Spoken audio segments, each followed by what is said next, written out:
This video I'm going to show how to make multiple Discord accounts with the same email. It's a very quickly and easy process, so make sure to follow along.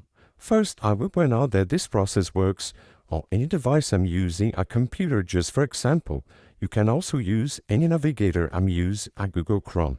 So what you need to do is log on discord.com, click to log in right here at the top right corner, and click right here to create an account. In my case, it is on Portuguese, but it's the same process.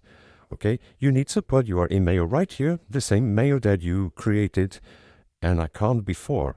So here is the trick, okay, to create another account with the same mail.